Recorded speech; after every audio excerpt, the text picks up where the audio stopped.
How's it going, guys? This is part 2 of how to make a Mandalorian helmet, and we're going to get started where we left off.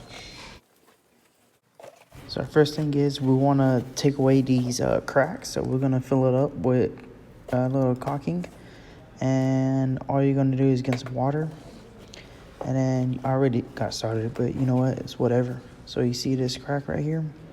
I'm going to try and fill that up and make it smooth. So all you're going to do is get your caulking, and you're going to just, make a line.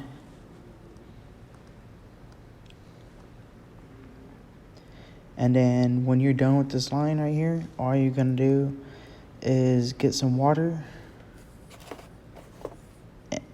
and then you're going to rub the line down, try to make it as smooth as possible, because later on we're going to sand it down, and it's going to be easier to sand down a smoother surface than,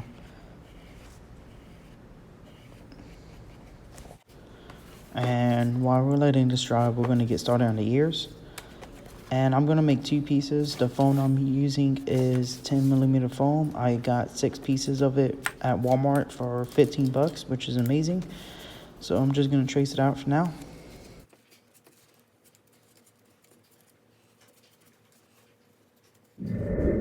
Alright guys, now that we got it traced out, let's cut the foam. And remember, when you cut foam, always use a fresh blade so that the edges are smooth and they're not as jagged.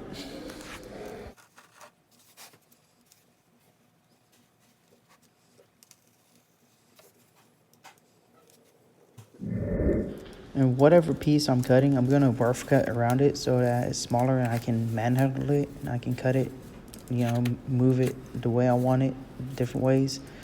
It's easier to cut this way, so I can twist the foam itself.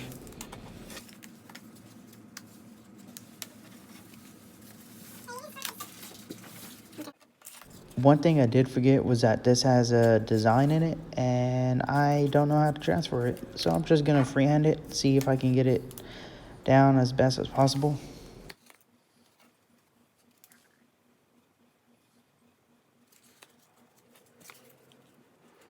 Alright, that was easier said than done. So I finally got the design in it. It took me a little bit, but all I have to do right now is sand out those details with this Dremel. I believe I got this Dremel at Walmart for like 20 bucks.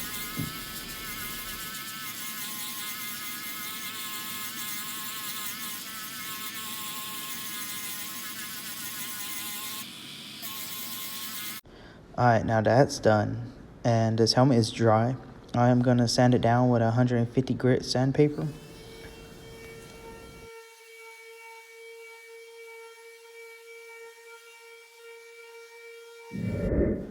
So now that it's sand down, I'm actually going to seal the foam. I'm going to use Mod Podge. And so I'm going to use a 1-inch brush, and before I start doing it, I'm going to shake it.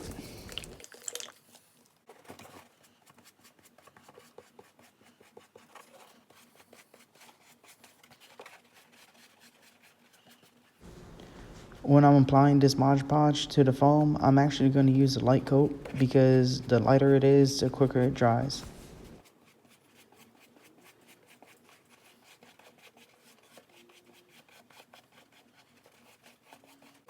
Alright, so after the first one dries, time for the second one.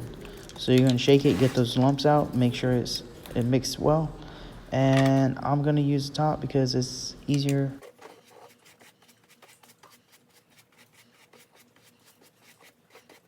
Day 3, and so coat 3. So shake it again, and you're going to do the same thing. And notice how much shinier it looks.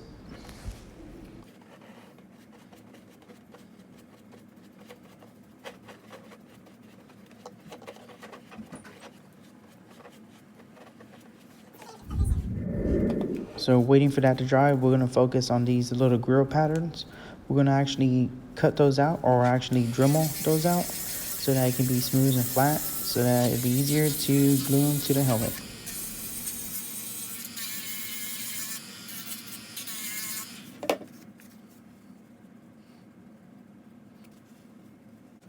So now we're going to focus on his right ear and the air vent in the back of his helmet.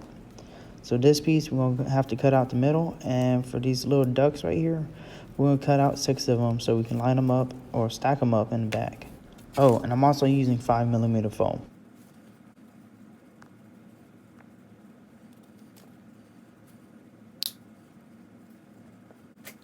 For his right ear, we're going to cut out 3 different pieces. It's actually 4, but there's going to be 3 layers.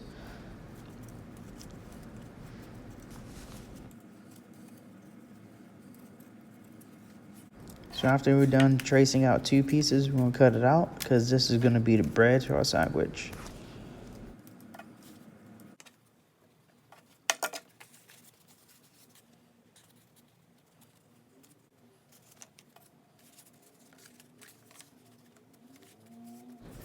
Alright, so now we're going to cut out the middle portion. So what we're going to do, we're going to cut out the bottom in a separate piece, and we're going to cut out the top in another piece.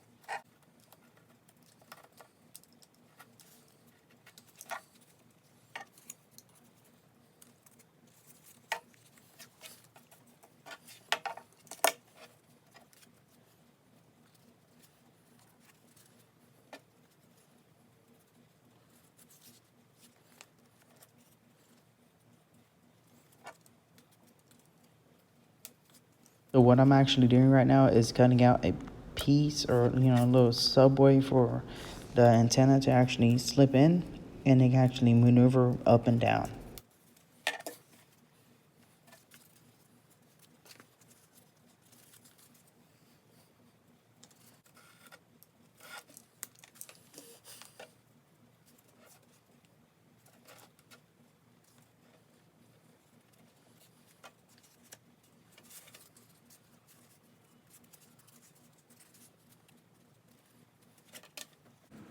So now that we got all the pieces cut out, we're going to glue them all together, and we're going to be using contact cement.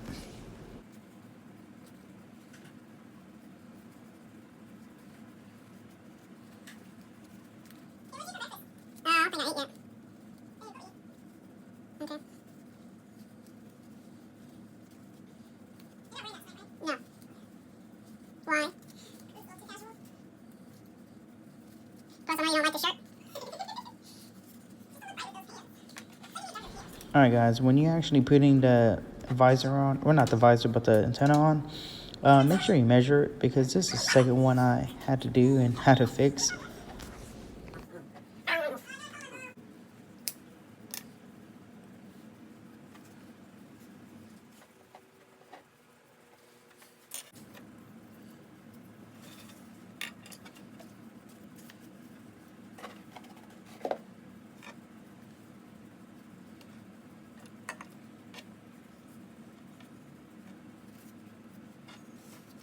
So waiting for those pieces to dry, I am actually going to start on the air vent, and I'm going to be using a trimmer to clean up those pieces and make it look, nice and flush.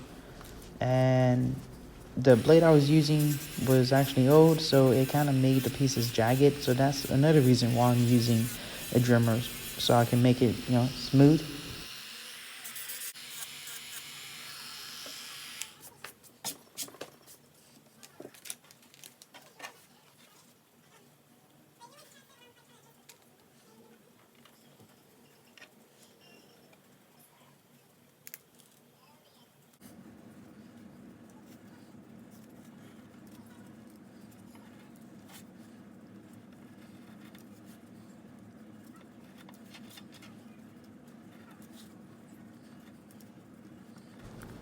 Making this arrow vent was actually kind of annoying because there was 6 pieces of the same piece, and just doing it over and over again, it was just difficult. But now that I got them all together, you can see how it looks. Actually, it looks pretty good.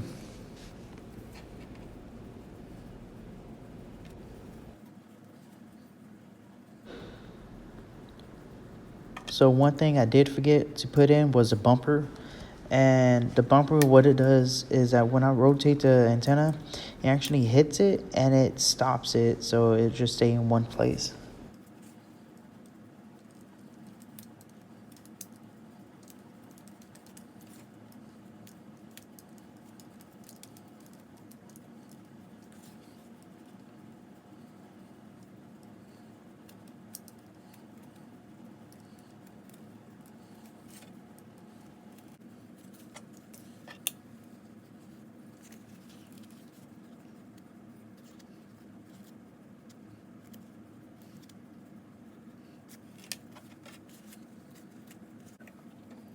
Alright, time to actually put the wheel into it so that when I rotate it, it actually keeps it there. Well, the theory is to keep it there when it rotates, but this is supposed to keeps it from coming out.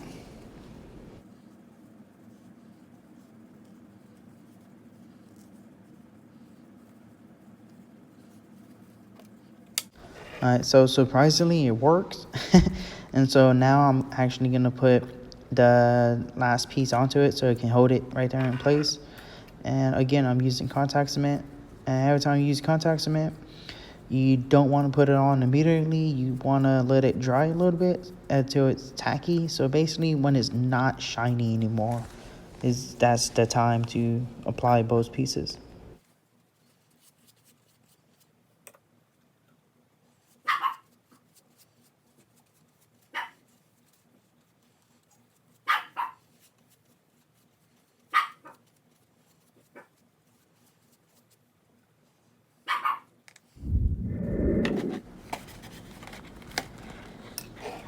So now that I got that done, it's time to cut out holes for the air vent.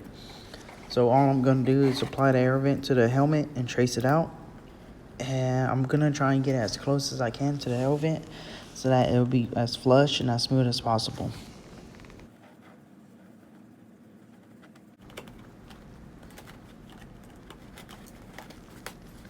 So now that I got it cut out, it's time to put the air vent into it.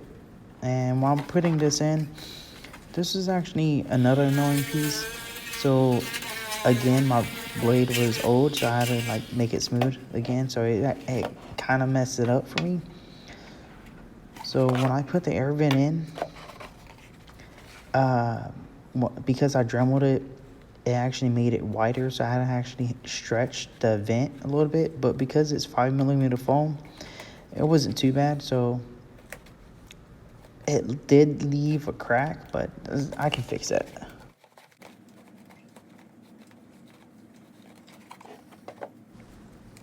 Alright, so that's done and all my other pieces are dried. I can actually put them together now. And all I'm trying to do is line this up as best as I can.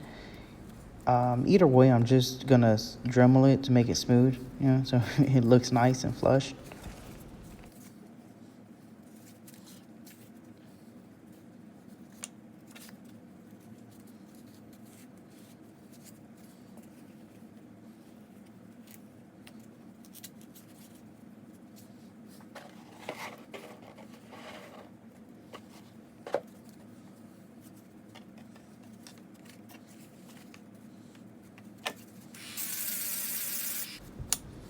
So now that I'm finished, time to heat treat. And what this is gonna do is gonna open up all those cuts I have, and it's gonna seal the foam, so it'll be easier to paint. But you don't want to do this too much, because if you do it too much, you can burn the foam, and it's not gonna look right.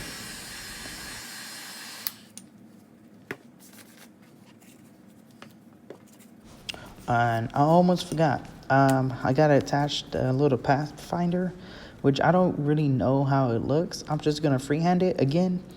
So I'm getting 4 pieces of 5mm foam, or one piece. I'm cutting 4 pieces out of that one piece. I'm just gonna stack them onto each other. Put the little ones in the middle, and then the big ones on the outside. And then when I put the visor in, I'm actually gonna cut out a piece of the visor. The excess piece. I'm gonna attach it to this pathfinder so it looks more legit.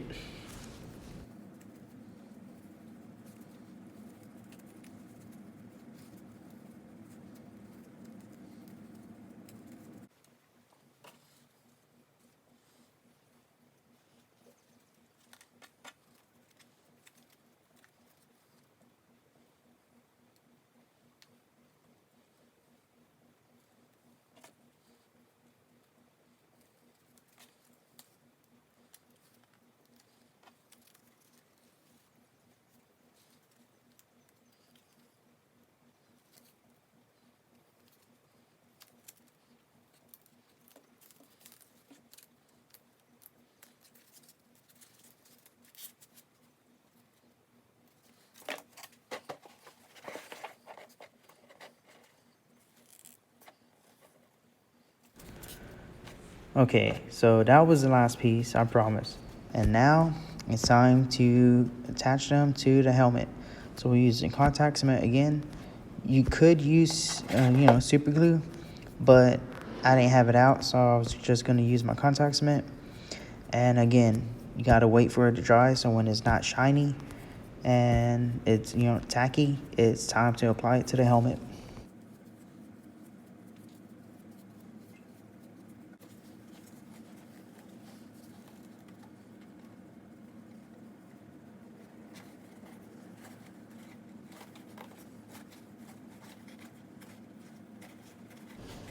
So one thing I didn't do, well, I did, but I didn't record it, was actually put Mod Podge on the new pieces I have on the helmet. And what Mod Podge does, it actually helps, paint it. Well, not paint it, but it helps the paint stay on the helmet. And it actually gives it a more nice, flush, smooth surface.